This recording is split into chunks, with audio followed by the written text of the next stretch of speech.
right, good morning. It is 10 minutes after the hour. We have a good full agenda, and I would like to start off as we do every one of our breakfast meetings with a Pledge of Allegiance, so please rise, and if you have your hats, take your hat off for a second. And for those that are new, we have a tradition here where we put an extra special emphasis on the final two words of the pledge. Let's begin. I pledge allegiance to the flag of the United States of America and to the republic for which it stands, one nation, under God, indivisible, with liberty and justice for all. Thank you. Please be seated. Happy New Year, everybody. If you're like me, are you ready to be done with 2024 already? Bring on 2025. Let's see what's next. I've had enough of this year. I'm good. I do want to share that I am wearing one of my favorite Christmas gifts that my daughter made for me, custom made. Can you see it?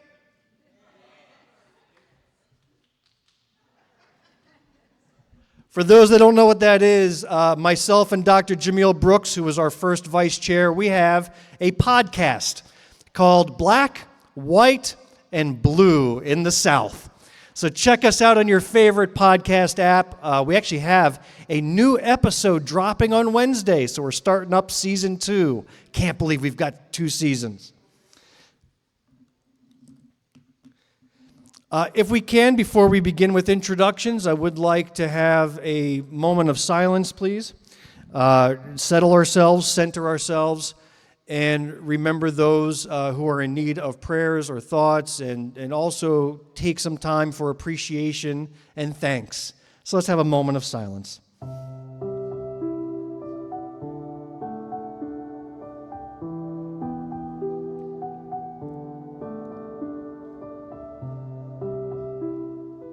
All right, thank you. Well, I want to welcome all of you. I did not expect anybody to show up on this cold, rainy January morning.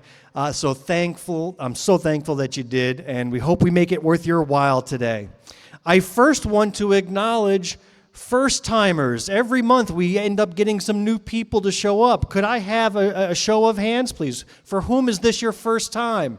We have 1, 2, 3, 4, 5 over here. 5 first times. Thank you so much. So I welcome Rosemary, Z, Elaine, and then, gentlemen, I didn't get your name because I didn't get a chance to say hi to you. What is your name? Brandon. Nice to meet you, Brandon. Let's say hi afterwards.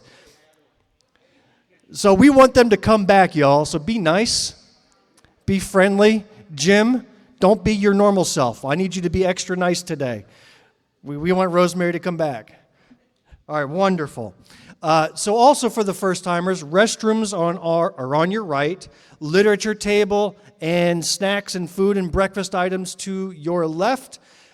Feel free, if you need to exit at any time, feel free to walk out. We try to keep this strictly at 2 hours, if not less. But if you have somewhere to go, we fully understand. I want to thank our elected officials for coming, and I saw one in attendance today. Where are you? Councilwoman Bishop, Greenwood County Council. Thank you, Johanna. Appreciate you running, and hopefully you've settled in and made the council yours, dominated them to your will. Look forward to that. Also want to thank all of our veterans, all of our first responders, law enforcement, those who work in the medical community and work in just making the community a safer, better place for all. We all play our part. We all can't do everything. As much as we'd like to do it all, we just can't. So those of you that step up and help serve our nation and our community, greatly appreciate everything you do. Let's talk about our agenda for today. This is what we've got going on. Just one speaker today, and then myself. We're going to start with some opening comments.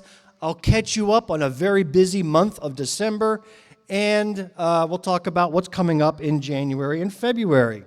Then, traveling many, many hundreds of miles is Mr. Don Bagwell, who's going to talk about senior issues. It's one of the topics we haven't hit yet formally.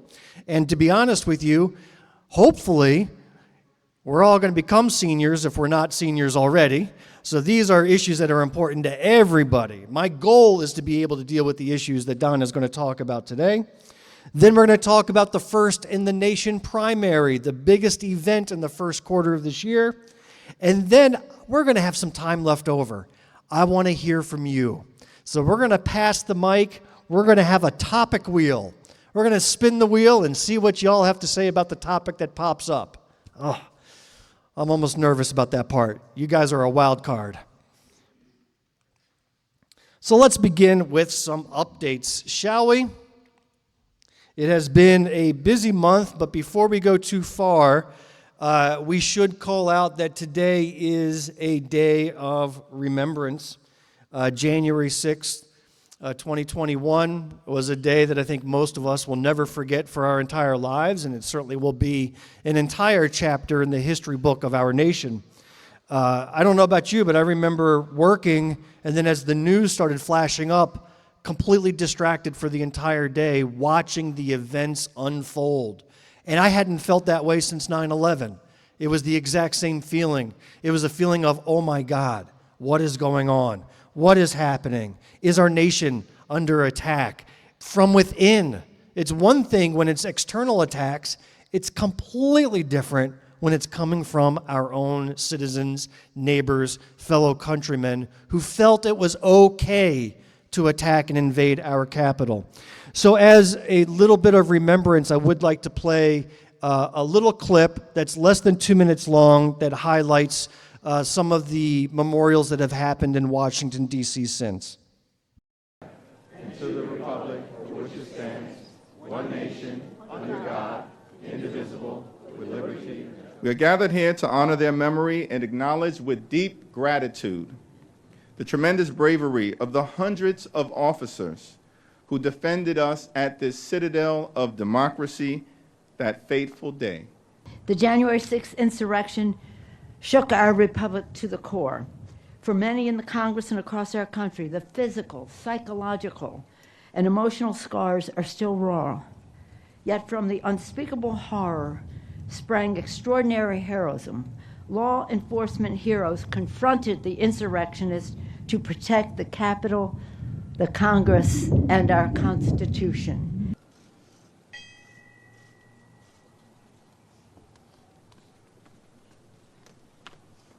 Officer Billy Evans.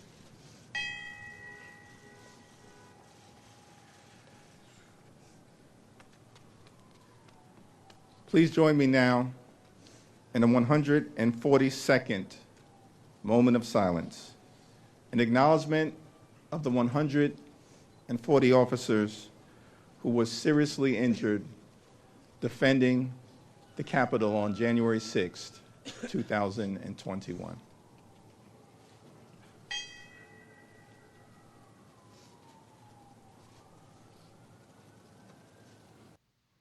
That was powerful, huh? I do have some positive news related to that. Last year, we played a clip of a Capitol police officer named Harry Dunn. He was an African-American officer, and he testified to Congress about what he saw as an officer that day, and it was very powerful testimony about the hatred that spilled into the halls of our nation's Capitol building, and great testimony. He announced either yesterday or the day before, he is running for U.S. Congress. So remember that name, Harry Dunn, and he can't hear us applaud, but that's the man I would want representing me, okay? Maybe we can convince him to move to SC3 and kick out Jeff Duncan for us. But no, I don't know of anybody who has announced to run. Certainly I'm willing to take applications. Anybody wants to run for U.S. Congress, I'll certainly help you out. So we shall talk. Wonderful. So let's talk about what's happened. First of all, here's the greatest news of all. Ladies and gentlemen, the Greenwood County Democratic Party has reopened a new headquarters office. Yeah! Talk about it every month. Every month it's about a new search. We're looking at this and we want that, and donate, please. Dang it, we did it.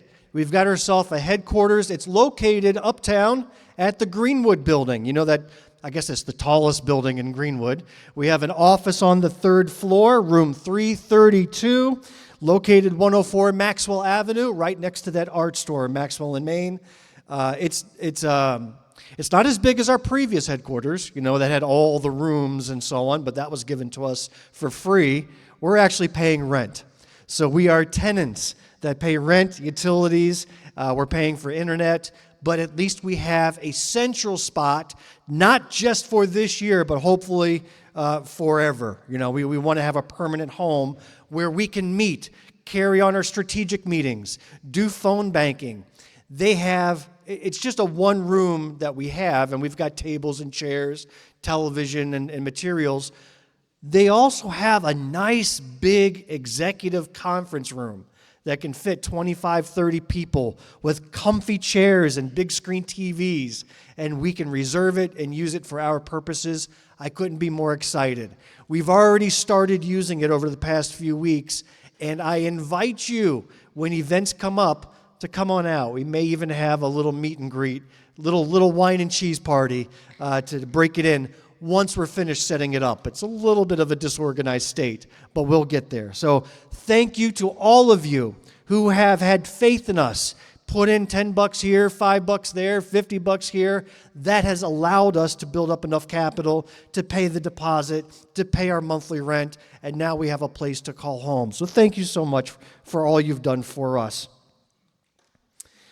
We had a Christmas parade, which was wonderful. For those of you that attended our breakfast meeting in December, how many of you were here last month in this room?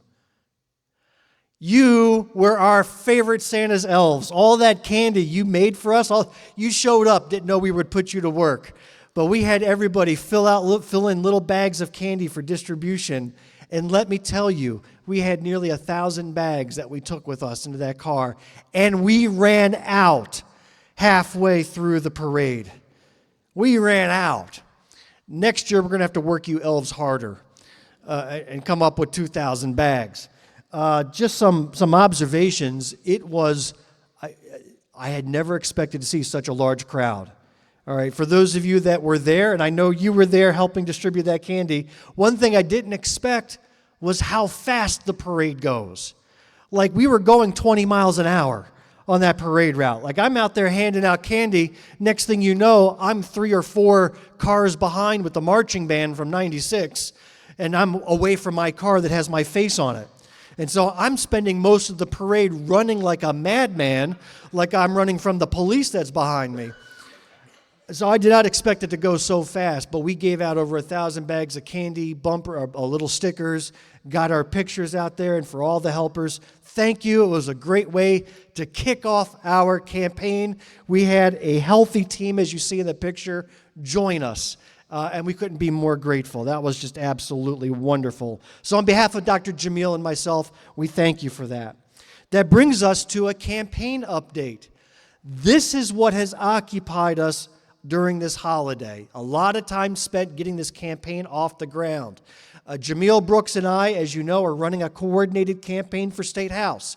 Myself in District 13, running against John McCravey.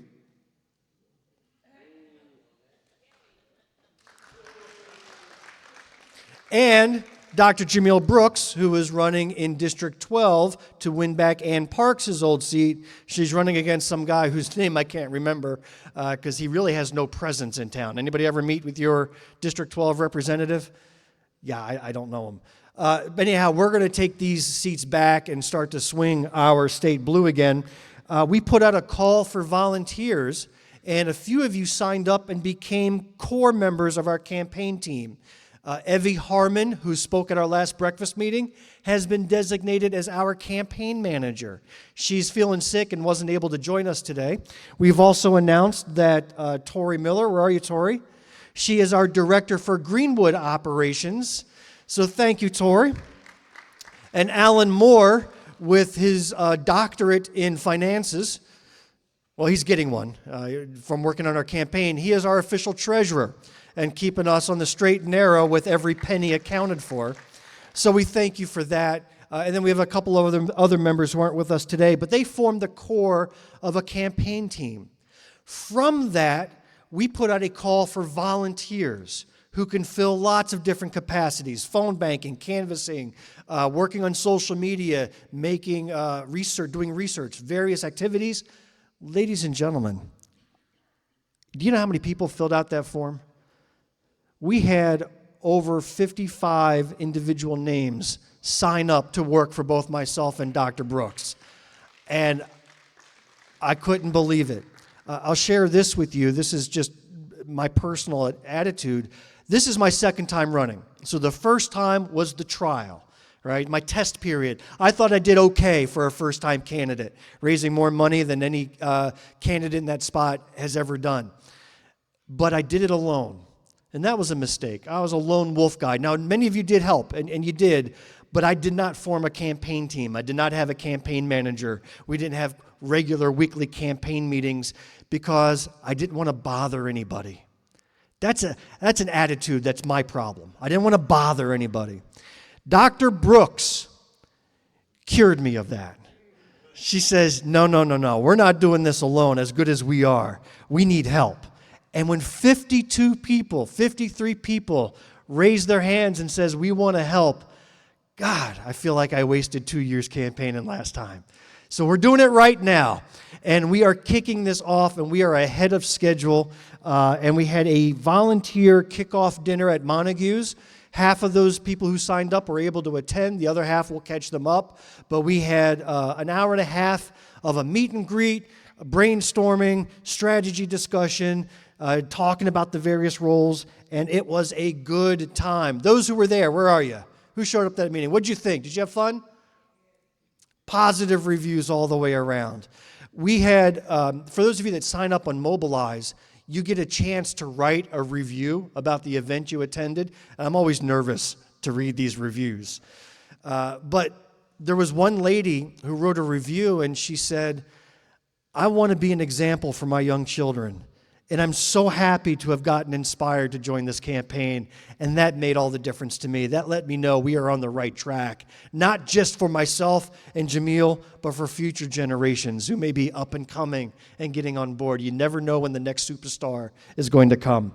So the campaign is going well. Stay tuned, more to come. We are, speaking of campaigns, kicking off our Search and Support Committee again. On Thursday, January 18th, we need to recruit some new candidates. We have a lot of positions up for election. And I've said this over and over. Democracy requires a choice. It's not good when there's only one name on the ballot. And I say that even if it's only a Democratic name on the ballot. I'm not going to complain as loudly, mind you, but I still believe that the citizens ought to have a choice, 2 or more individuals to learn about and to choose from. We need to step up and make sure we help people fill that role. So we're going to meet at the new headquarters on Thursday, January 18th. Make sure you are subscribed to our email newsletter. There will be a sign-up link. Because we are in a smaller office and access is limited after hours, we need to let people in. So we need to know who's going to attend so we can make sure we check you off and not leave you stranded. So look for that sign-up link or on our social media, Facebook, Twitter, X, or if you call it that, Instagram, Threads, whatever you're on. We'll have more information there. But we need to fill these roles, and we're going to look through some names, make some calls, try to persuade people to step up and join the fight with myself and Dr. Brooks and make sure our voters have a choice. If you look inside your agenda as a reminder, and we're going to print this every month until Election Day, these are all the spots that are up for election either in May or in November. All right, so if you see something you might be interested in, school board, city council, county council, all the way up to U.S. Congress, maybe president, it's not too late to sign up. Any of those spots you could run for, we can help you out. We've got 2 of the seats accounted for, House District 12, House District 13. Senate District 10, I do have a small update here.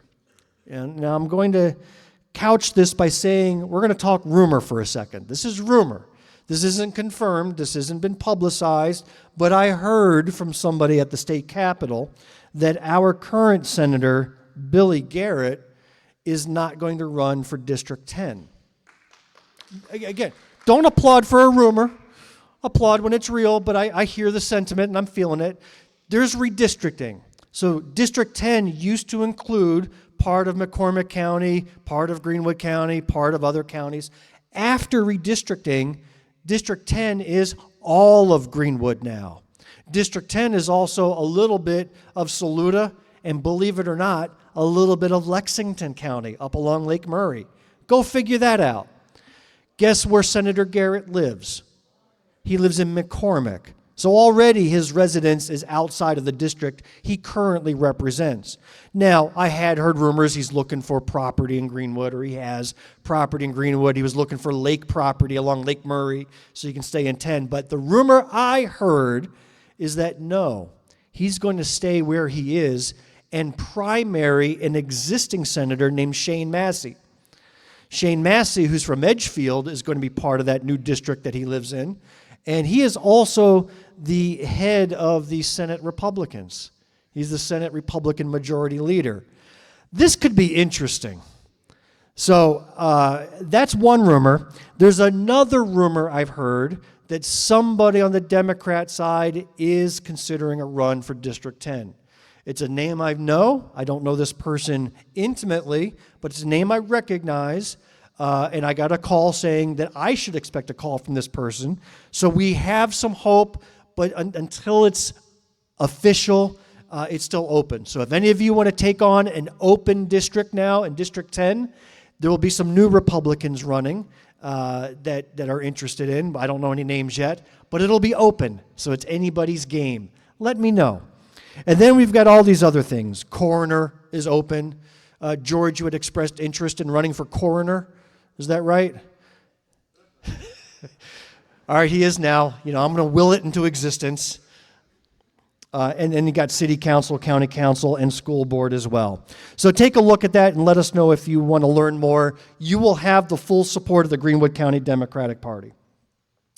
We have a couple of events on Martin Luther King Jr. Day, which is January 15th. So let me bring these up. On the 14th at Macedonia Baptist Church, there will be the Martin Luther King Jr. Mass Choir. There will be a King event there. And feel free to join us. I will be there. Dr. Brooks will be there. And it'll be good to get together on Sunday afternoon. And then on Monday is the traditional MLK Jr. Day March that starts at the courthouse. Gathering begins at 9:30, and I think the march officially starts at 10. And it's about a mile walk, and we walk to here, Morris Chapel Baptist Church, where there'll be tables and chairs and speakers and so on. And it's a good way to spend that day to remember the life and legacy of one of America's finest sons. So come on out those 2 days. You'll see us there. If you do show up, feel free to wear your Greenwood County Democratic Party shirt and spread the word and show some pride in our party, okay?